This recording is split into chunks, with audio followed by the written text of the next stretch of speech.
Excellent. So, what would you like to talk about this evening?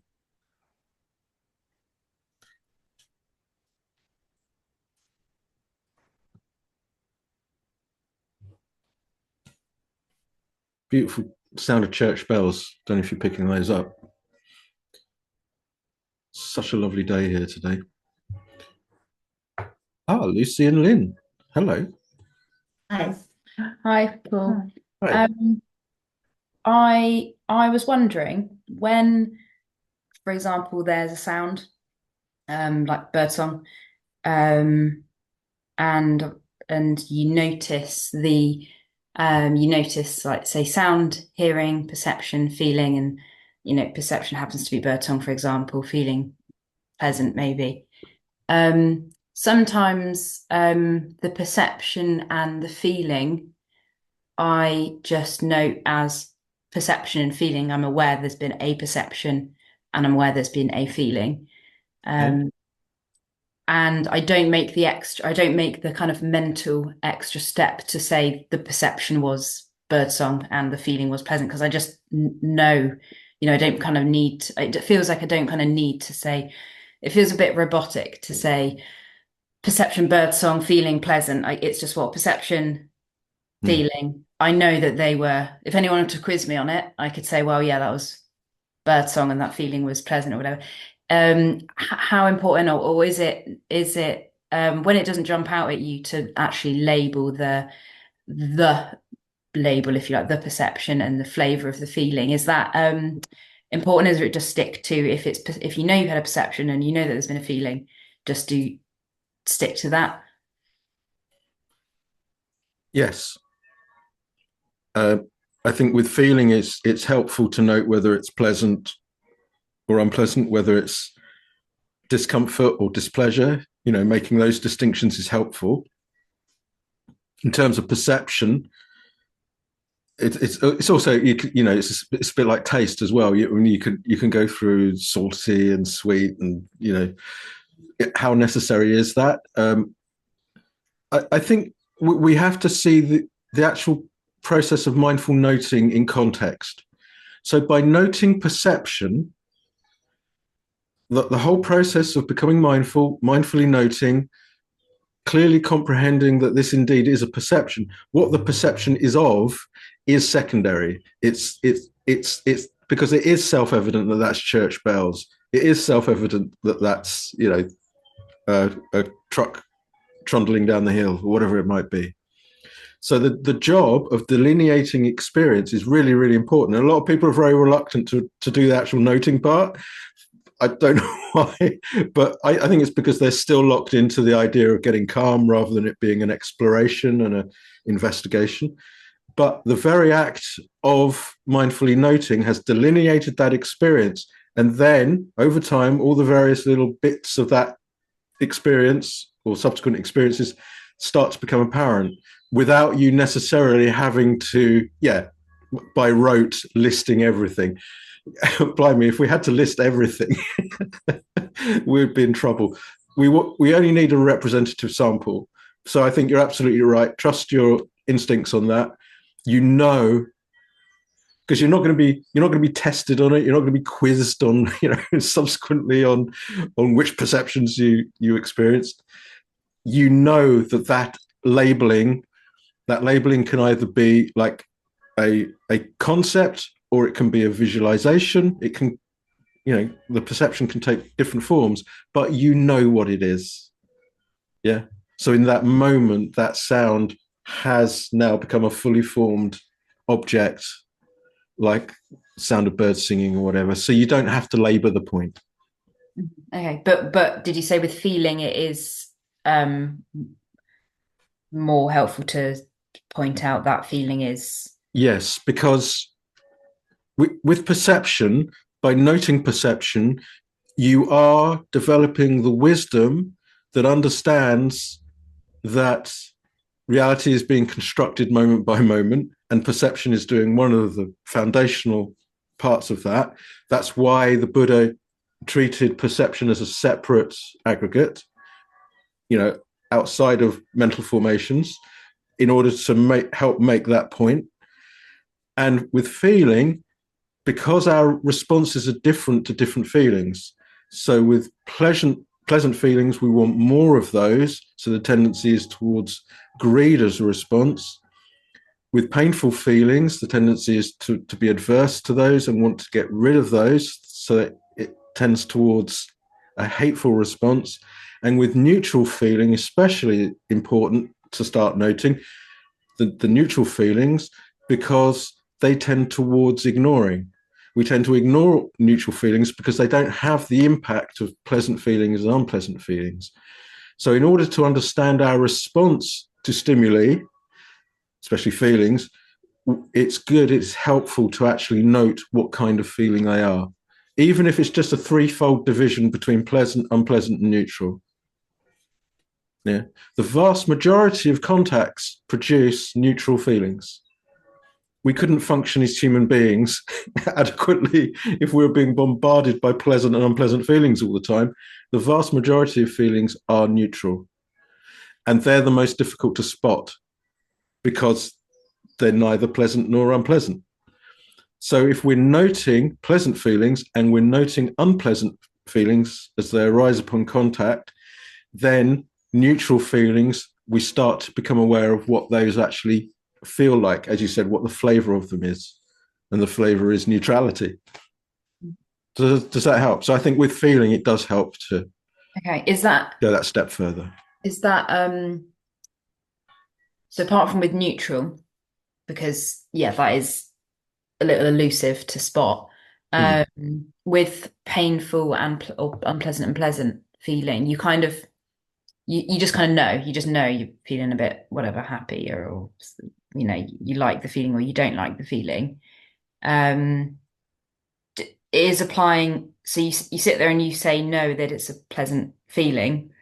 Is the word just unpleasant feeling, attaching that label to it, is that final bit of that for pleasant and unpleasant feeling necessary?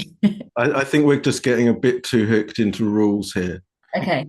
Yeah, I think you can relax. Okay. I think, yes, the most important thing is that you feel the feeling that, you've perceived without wanting to get it too confused, you've perceived the feeling, you've noted the feeling, and yes, you are aware that it is pleasant. I'm just saying that we have to be aware of the difference between pleasant and unpleasant and neutral. So it helps to distinguish those. But that doesn't take, in the grand scheme of things, that doesn't take very long. And say, yeah, that's pleasant. It's just the response to it. And also, if we are responding to a pleasant feeling with the conceptual recognition that is a pleasant feeling, we're less inclined to enter into the greedy response. If we're noting the painful feeling as a painful feeling, we are less likely to enter into the hateful response, because the noting is helping with the clear comprehension. And what is the clear comprehension? That feelings are transient. So we note the painful feeling. In noting it, we are again recognizing its transient nature, and therefore we are less likely to fall into act on a hateful impulse. And but it's not. I think all of this, it's getting the balance between accuracy and relaxation.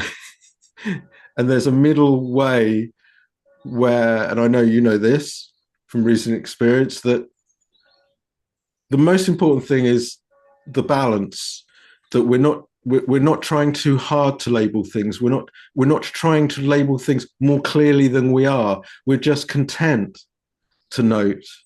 There's that lovely sense of unhurriedness, of ease, of, well, I can just wait here and wait for the next thing to arise. Might be a sound, might be a thought. I'm in no hurry. I'm in no rush. And then just note, over time, you will see into it all thoroughly if you keep going. and so you will see all these different subtle aspects. So I'd say it's getting the balance between relaxation and the desire for accuracy. Does that help? Yes. Yes. Thank you, Paul. That was really helpful. Thanks, Lucy. If you have a question you'd like to make, or there's an observation you'd like to make, you can use the React button, the waving hands React button. Just go down to React at the bottom of the screen. And I'm very happy to answer any questions or enter into a discussion about any aspect of the Buddha's teaching.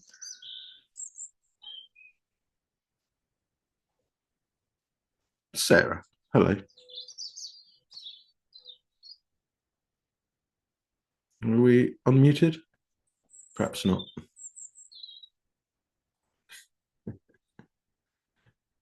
Yes, your connection isn't very good, Sarah.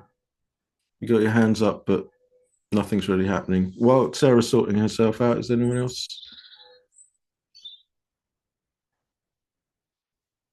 Giuseppe, good evening. Good evening. Just a quick question, possibly. I've noticed that in one of your lectures you mentioned the Buddha when he first was enlightened, and he went back to his collection of students, and it's noted that it said that they had little dust in their eyes, or that's somebody that could understand what his teaching was.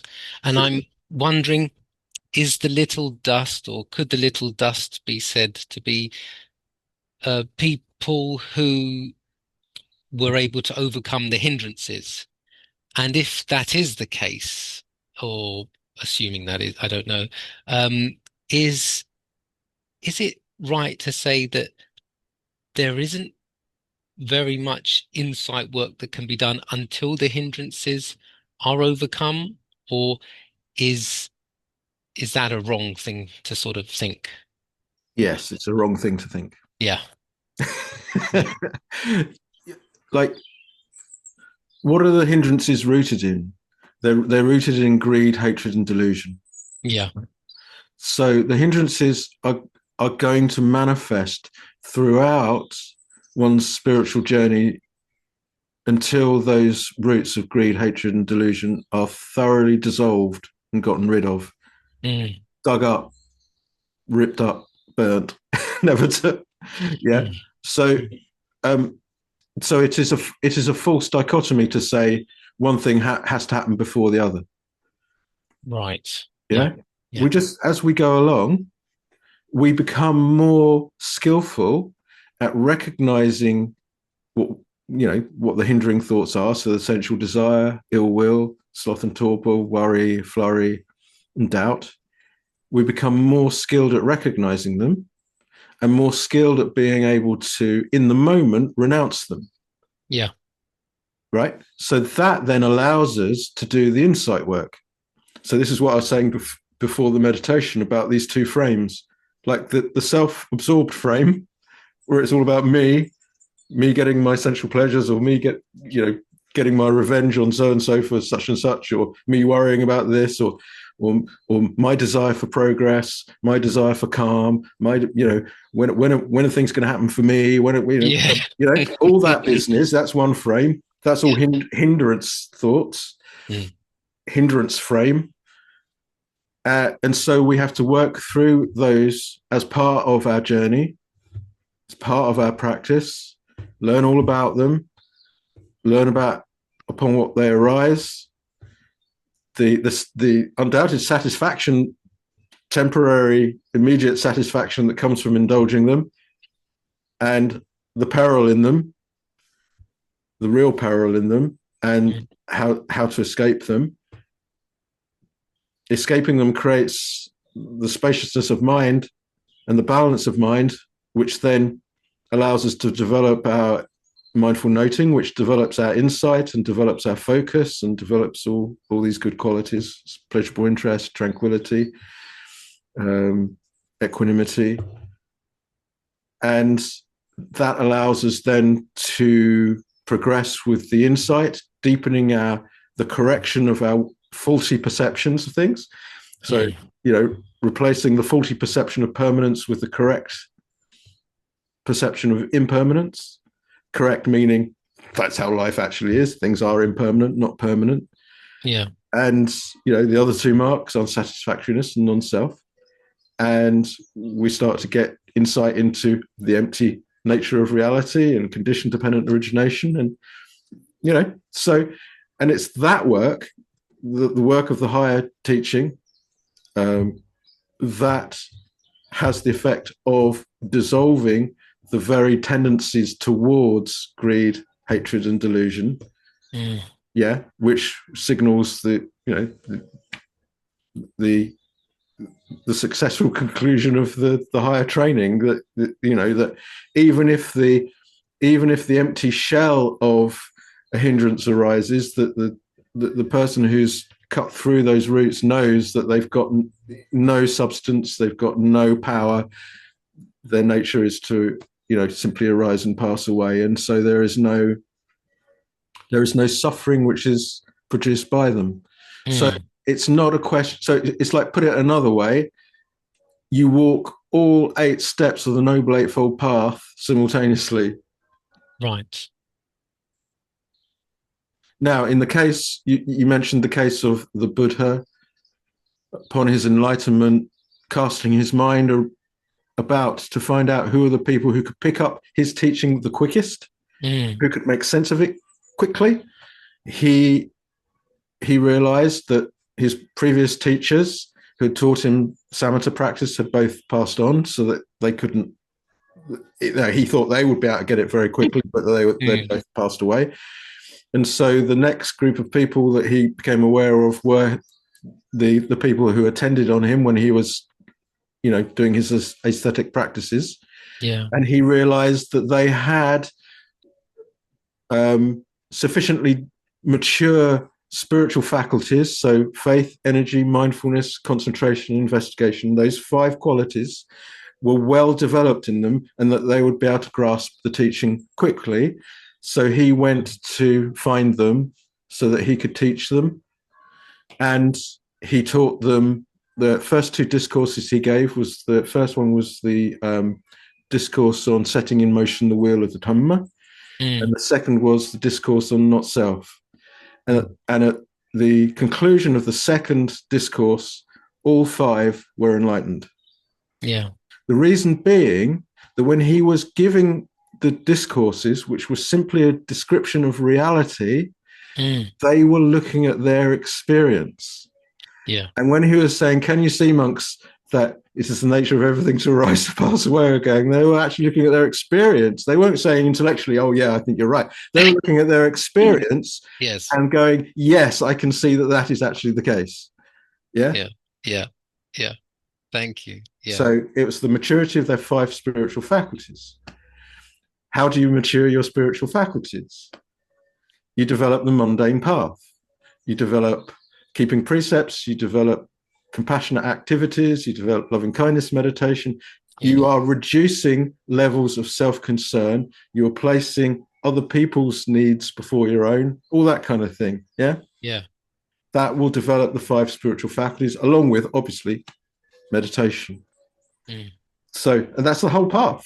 Yes. So we walk each step of the Noble Eightfold Path simultaneously.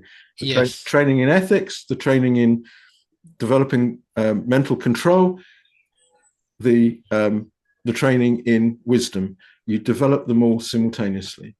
Yeah. No, thank you. I think I can really see again, and I keep seeing this, that there is a sort of hindrance in a way to thinking, oh, I have to get there before I can do this here, sort of thing. So there's constant thinking, oh, it's overcoming hindrances in order to observe the 3 marks, but actually it's not trying to get, because trying to get somewhere is putting a block on getting there, sort of thing. Yeah. I mean, all this reduces very simply to, like, what are you aware of right now? Yeah. Yeah. Yeah, it's just coming back to the simplicity of the actual practice itself. It's not setting up It's not setting up rules about I have to overcome this before I can then accomplish that. Yes. It's just paying attention. And so if what you're paying attention to is a hindrance, the very act of mindfully noting it and paying attention to it releases you at that moment from its grip. Yes. It might re-arise the next moment because it's a strong tendency, but that's fine. You're learning as you go. So you're not creating, because otherwise we create this situation of saying hindrances are bad. Yes. Hindrances should not be there. That's not the meaning of hindrances. No. Like, hindrances are inevitably going to be there because they are the manifestation of the roots of greed, hatred, and delusion. Understood. Yeah. So we need to look at them. We need to include them in the mindfulness practice, not exclude them as somehow alien, interlopers. Yeah. In our minds, placed by some devilish alien. Yeah. They're allowed to be there. They're allowed to express. They're allowed to manifest so that we can see them and observe them and see that they're not in our best interests. To pursue this is not in my best interest. Yes. This sensual desire, this ill will, Yes. And then because we accept their presence, because we accept that they exist in the moment and we're noting them, it then becomes possible to be able to balance the mind, perhaps with, if it's sensual desire, with some renunciation. Perhaps if it's ill will, perhaps seeing the good qualities in the thing that we're trying to reject. Yes. Yeah. Or avoiding those entirely and just filling the mind with gratitude or reasons to be cheerful. Yeah. changing the quality of the mind, changing the culture of the mind in the moment, because we've accepted the reality of the hindrance. Yes. If we've not accepted the reality of the hindrance, then we're fighting, trying to get round it, trying to get over it, trying to get under it, bemoaning our luck in life, all kinds of things except just accepting it. Yeah. Yeah. Oh, it makes so much sense. Thank you. Okay.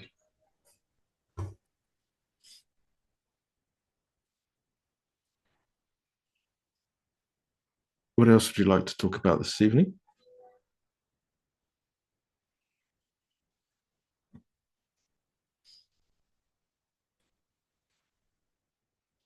Ellen. Hello. This conversation just got me thinking about how doubt is a hindrance, but doubt is also a fetter. And you and I have talked about, I've been working with doubt in my practice. And then, of course, I was just looking up a list of the fetters. Again, sensual desire, ill will, those are also listed as fetters. So, okay, what's my question?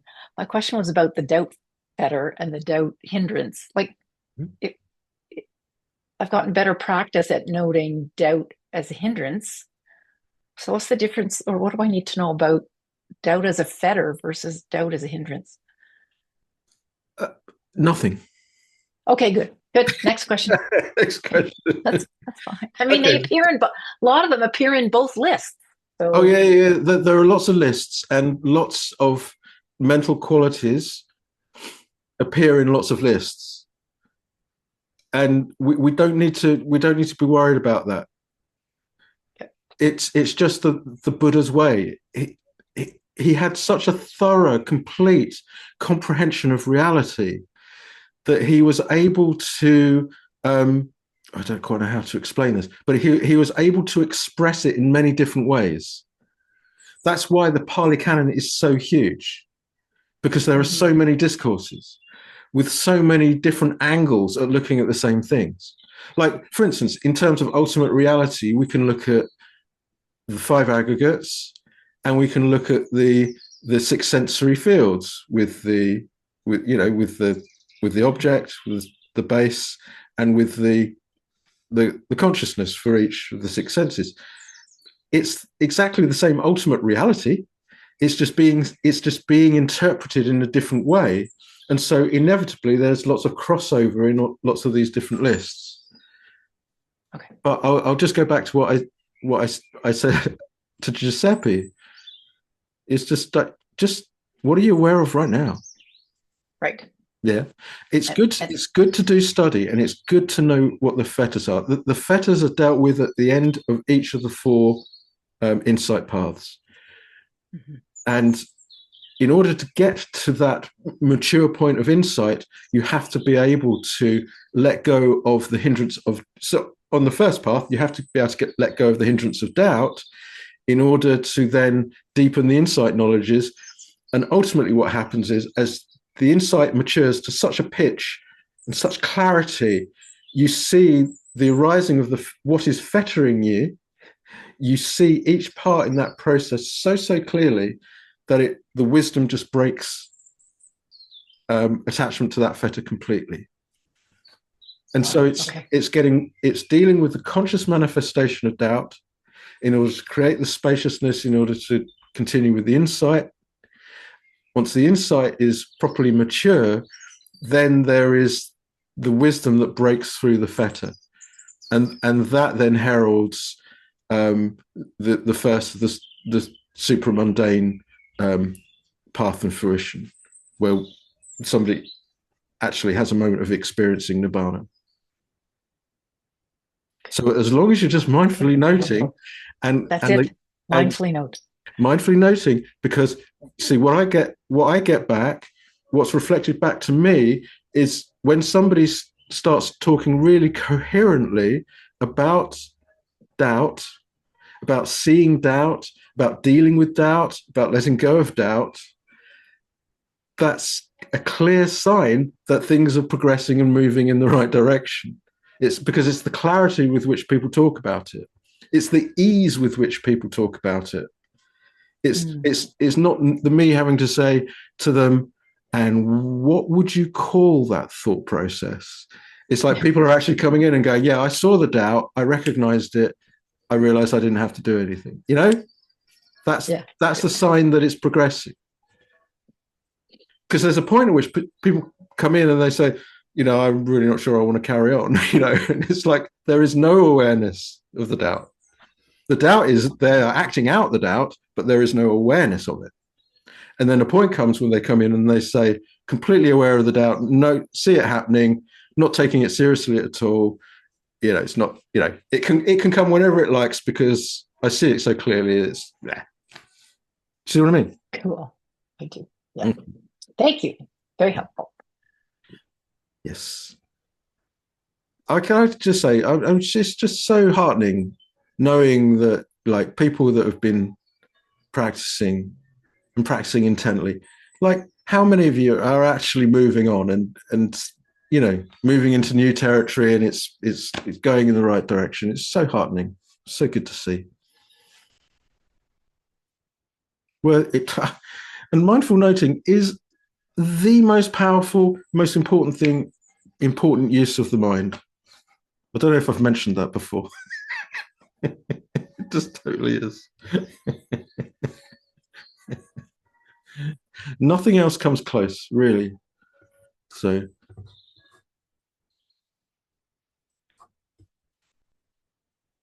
what else have you got for me today?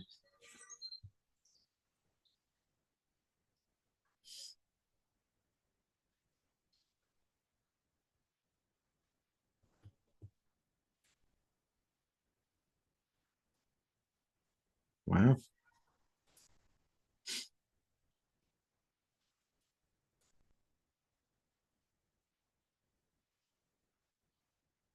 Lucy and Lynn. Can I just say, just before we go into conversation, like, why is it always the same people? Come on, guys. Get over it. Get over the self-concern and join in. If you want me to do this, I need you to do some as well. Why is it always Lucy? Why is it always Giuseppe? Why is it always Ellen? Come on, guys. Lucy, or is it It might be Lynn. It's probably Lucy though. No, it's me. It is a question, but more like a is this right at the end? But lately I've been just is what you've been talking about for years, and I'm going to say it now as if I've come up with it. But instead of the more, I don't know, formal approach, or the approach that to me feels labored and hard work and I have resistance towards it, of right, I'm going to be mindful now, I don't know, walking downstairs. I've instead been like, right, I'm going to really enjoy walking downstairs just to see what happens. And to my surprise, if I set up like I'm going to really enjoy, not that I don't enjoy things particularly like walking downstairs, but if I set it up as this is going to be great, I haven't, or I'm just going to enjoy this. I haven't kind of gone into what I thought maybe would happen if you just decide you're going to enjoy something, which is, I don't know, loads of sensual desire or whatever, get loads of pleasant feelings. I found it's just kind of been good enough as it is, the journey downstairs. And also it brings me, it does make me more mindful. It's not a kind of an effort. It is just, I don't know, it's just kind of all good enough. And it's all, it just kind of brings me into this thing where it's, I don't need to note, I don't need to set up, whatever, going downstairs. I can just have a great time going downstairs and it's all right. And I mean, you've said this for years, but my question kind of at the end is that right? Is that it? This is what you've been saying? Yes, Lucy. Fantastic. Absolutely fantastic. So happy. So pleased for you. Because it's not in the description. It's not about it's not about conforming to the description or what you think the description is. It's about enjoying life. It's about finding life to be inherently interesting. It's not about conforming, it's about exploring. And so everyone will pick up the instruction and they will interpret it according to their conditioning. And what you've done is you've broken through your conditioning in the sense of you haven't rejected the instruction. You have actually applied the instruction perfectly, but you have had to reinterpret it, to translate it in terms that mean that you changed your approach. So you changed your approach from the conditioned and the habitual, the attempt to conform, to this lovely natural. You say you're not even setting up. You just say, I'm just going to enjoy this. I'm just going to enjoy the sensation of the feet against the carpet, or the hand on the banister, or maybe looking at the shape of the banister as you're walking down, or you're just taking an interest in reality. You are in conventional terms, you are the co-creator of your reality. And your narrative is you've decided that you enjoy this experience. And because you enjoy this experience, you're not at odds with it.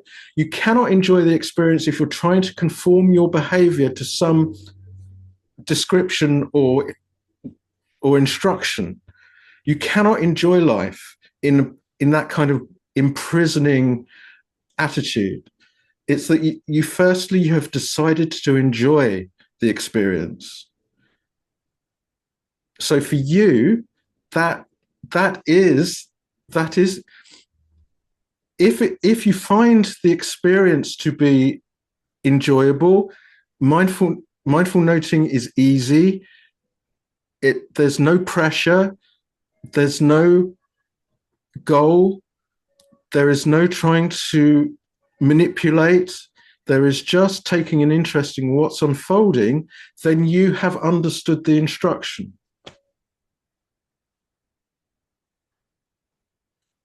So everyone, all of you, have to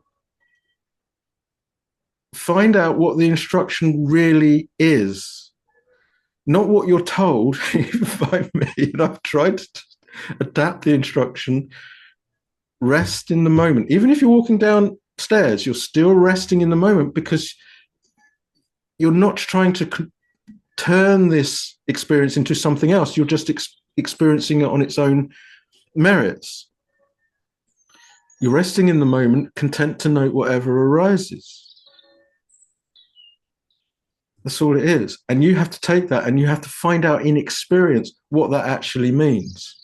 And to repeat, the hallmarks are mindful noticing is simple and easy. There's no burden.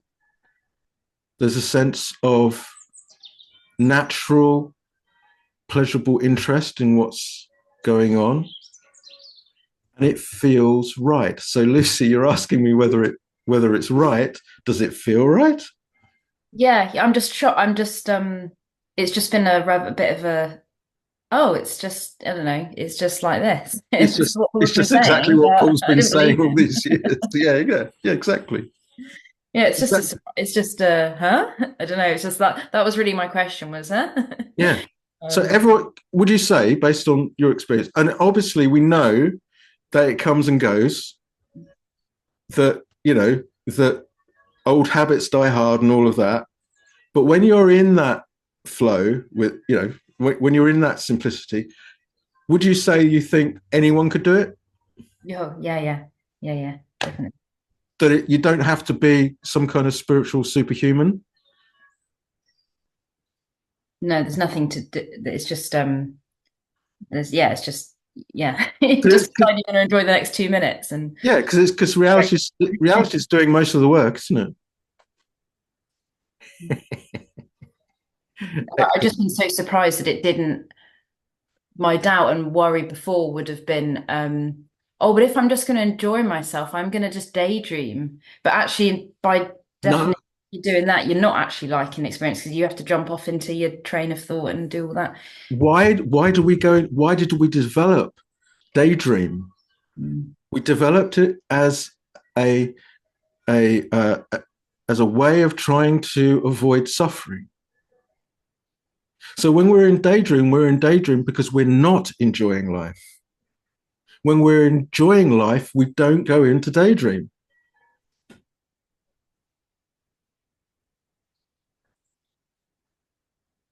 Excellent. Thank you, Paul. Very good. Excellent stuff. Really good stuff. You see?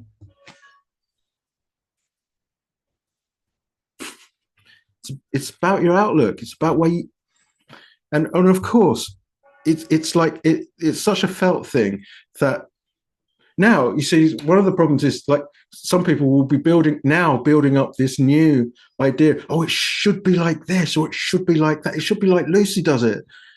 And now no, it's taking the instruction, working with it.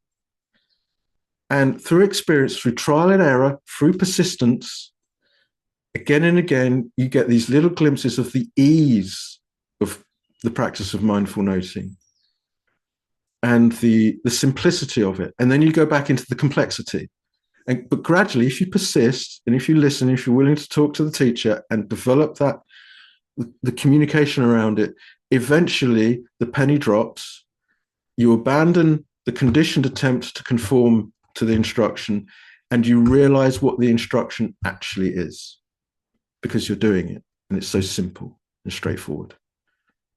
And then you start immediately to get, because the mind is now balanced, you start to get the pleasurable interest.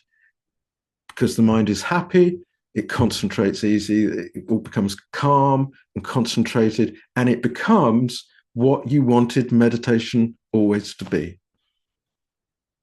Your practice becomes what you always wanted it to be, because you finally stopped trying to conform, and instead you just enjoy exploring. your conscious experience. I can't stress, obviously, clearly, I can't stress that enough because I'm doing it at great length. But that's what's so heartening, is that more and more of you are, the penny is dropping. And really, for me, like once somebody has understood where to place their attention and the simplicity of it, and they're doing it routinely, it's becoming second nature. It's just you can just sort of drop into just mindfully noting wherever you are, whatever you're doing. It's just really remembering to do it. Once somebody has established that, they're good to go. You can't quite say that they're at a point where they can't fall back, but if they persist with the practice long enough, they will reach the point where you cannot fall back. So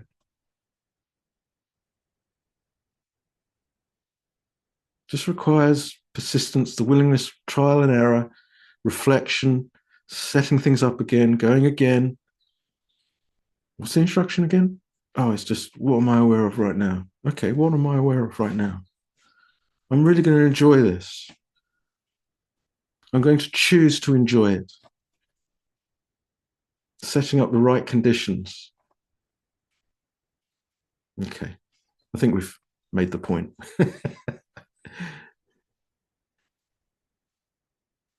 What else would you like to talk about? Or would you like to continue that discussion? Sarah, do I have you now? I'll try again. Can you Yeah, hear that's me better. now? I can hear you, yeah. That was so inspiring. Thank you so much for putting that into words, both you and Lucy. And it just brought to mind, I was trying to express something today to my meditation teacher. It didn't come out right. But are there times, I just can't think of any times when we can't practice. Is there any reason? Or put it another way, why can it seem like I can't practice because something really awful is happening, or I don't know. Well, it requires spiritual maturity, doesn't it? And not everyone is at the same point. And some people will mask where they really are in the scheme of things with a like a false, like they'll justify not practicing for one reason or another. Maybe they're just too cool for school. It's like, oh, you practice every day? Oh no, why would you do that? It's like everyone's where they're at. And I think the important thing is to just relax, to recognize that we're all pretty much in the same boat as human beings. We're all varieties on a similar theme, and everyone is at different places on their spiritual exploration, and where they are is right for them. And if there is something blocking them, then there's something blocking them. There's no comparison to be made. Where are we blocked? If we find ourselves being judgmental of somebody else and where they're at, then that's suggestive that there's something that we've got to integrate within ourselves. Probably we've noticed something in them that we're not properly acknowledging within ourselves, and we're critical of them for something that we haven't accepted in ourselves. And so that we just come back to our practice. There is no comparison to be made. When we're practicing mindfulness in the way that Lucy was describing, we're not comparing ourselves with anyone. Yeah. We're just practicing. And really, to be honest, it's just remembering. Yeah. It's just going, oh, I could do it. Oh, I could do it now. Yeah. There's no criticism required. It's just like, oh, here's a perfect opportunity. I'm just walking to the post office or something. I'll just practice mindful noting as I'm chipping on down to the post office. It's like, yeah, it's so normal. And really, like we cannot function without mindfulness. Mindfulness is just the choiceless, value-free, non-judgmental awareness of what's unfolding now. So all we're doing is just adding a note to what's taking place anyway. And so if people struggle with it, they have to be given the spaciousness, they have to be given the freedom to struggle with it and it's usually that they tried to conform to the instruction rather than discovering reality, exploring and discovering reality. And when you operate from the basis of, okay, I'm going to enjoy this, I'm just going to mindfully note as I go along. I'm not trying to get anywhere, not trying to conform, I'm just interested in what unfolds. We start to fall in love with life, properly fall in love with life, because everything takes on a beauty, the sense of mystery is embedded in every experience. We do not understand life. We're not supposed to solve the mystery. We're supposed to just launch ourselves into it. That's it. Yeah. And so we launch ourselves into mindful noting and we discover how mysterious, how we thought we knew all about life, but it turns out we don't. It retains its mystery at every turn. And we go more deeply into transience and unsatisfactoriness and non-self and conditionality and emptiness and all the rest of it. And we fall in deeper and deeper in love with it. So if somebody is struggling, I think it's probably because I had one chap I remember years and years ago, he was sitting there in front of me going, what is it that you want from me? And I was saying, I don't want anything from you. You came to me. All I'm saying is practice. Poor chap. Yeah, I mean, it can be hard to, just with very beautiful. Thank you. And the idea, I think it can be the idea that one has to be in some neutral space first in order to then practice correctly. And like the person I'm thinking of is having a lot of grief. And it's like, how do I enjoy this grief? It's horrible, so it's pretty obvious, I suppose. Yeah. It's where we're at. This is why we need the mundane teaching as well. We do need to lessen our clinging attachment to the world, our deluded view of the world. So bringing in right view, actions have results, rebirth. It's neither the beginning nor the end. It's like a never-ending process of conscious experience. So allowing for the ups and downs more. But yeah, this is where people are at. I'll never get to the point of saying, you would enjoy grief, but you can. Actually, I'm going to contradict myself there. I've had stuff come up that this isn't really even the place to say it, but I don't mind what's unfolding in the world at the moment.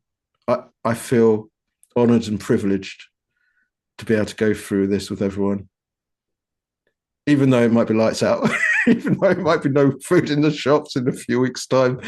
I feel honored and privileged to go through this and to experience it all. I don't mind.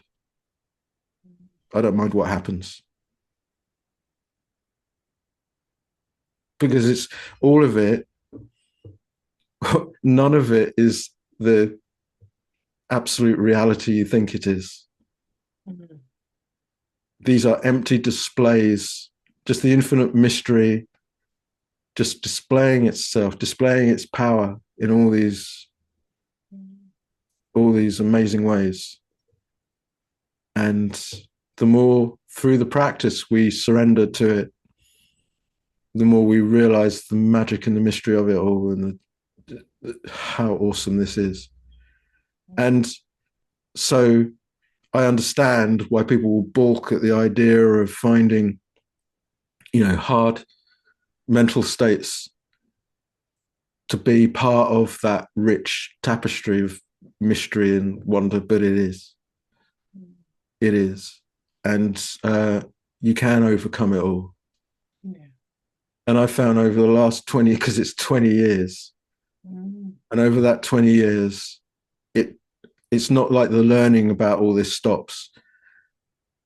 it just gets deeper and deeper and deeper. And the more I go deeply into it, into the mystery, there is nothing out of place, not one iota, not one dust mite.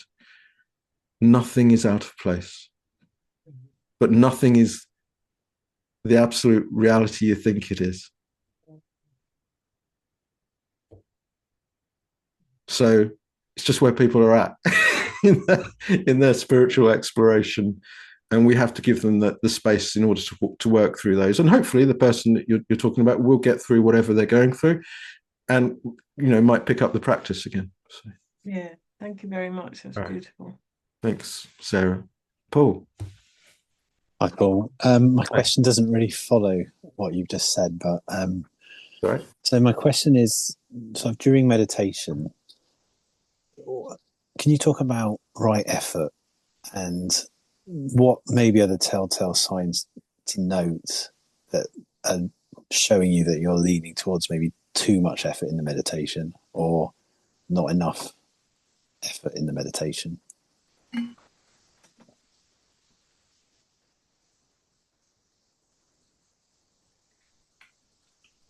No, you tell me. Okay, well, I think I'm guilty of too much effort. So there'd be physical tenseness, painful feeling, or unpleasant physical feeling, headaches, I guess. I guess that falls under painful feeling. Stiffness, or kind of rigidity in the body and the muscles. Certainly a mental inflexibility. I'm not sure I'm that familiar with not enough effort. But I suppose if not enough effort, you'd be talking about not enough effort is wrong effort. What's right effort? What does that feel like?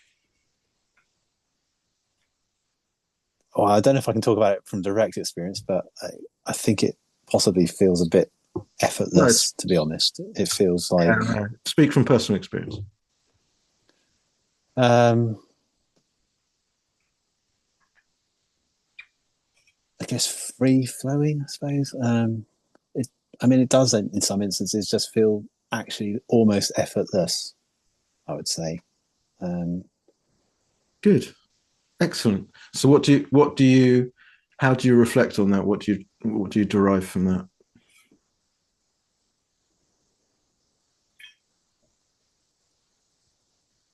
Yeah, in the instances where I have experienced it, I haven't really felt I've done anything.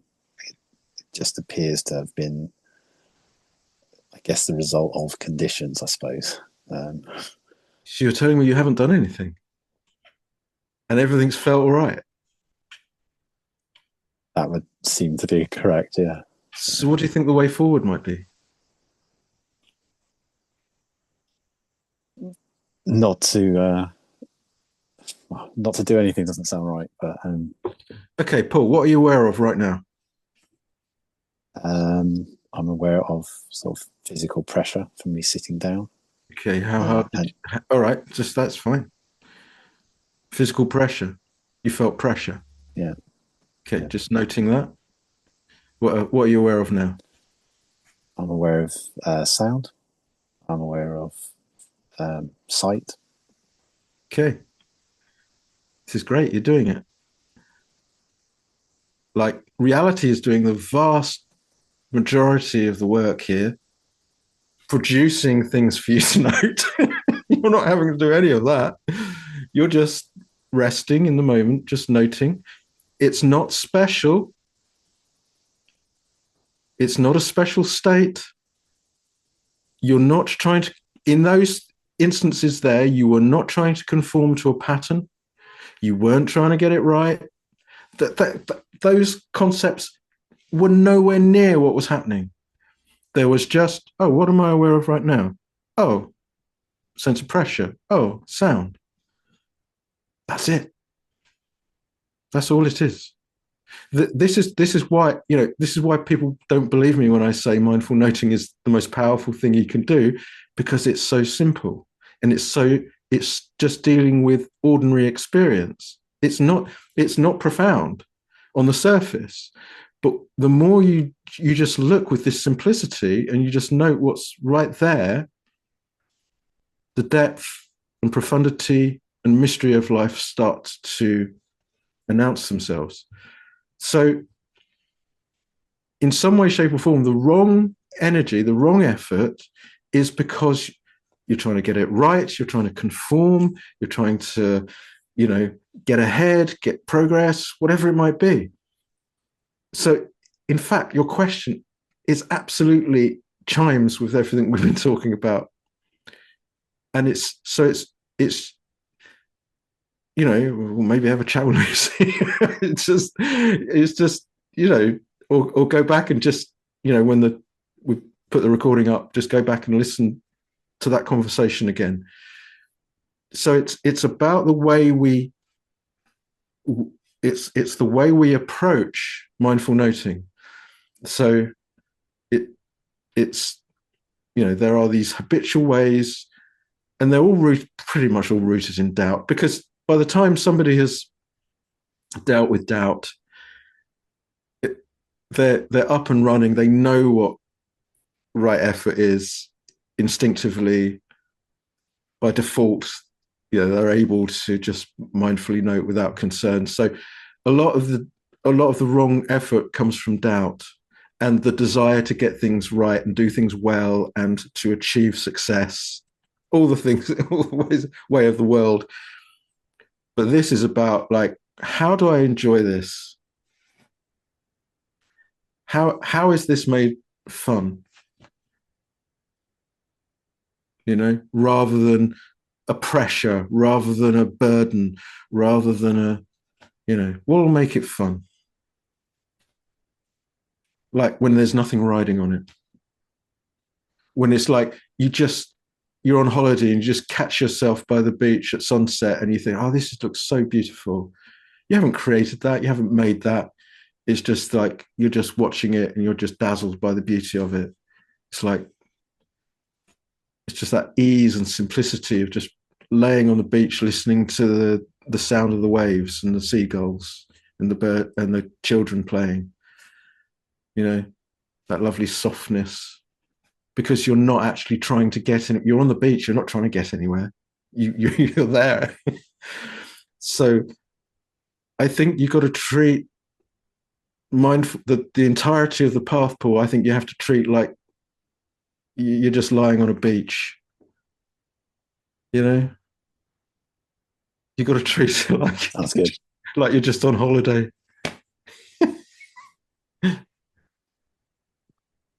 Great. Thank you, Paul. It's just coming off all the, I've got to get somewhere, I've got to make this happen, it's just coming off that completely and going, do you know what? I'm just going to enjoy lying here or sitting here or standing here or walking here. I'm just going to enjoy this.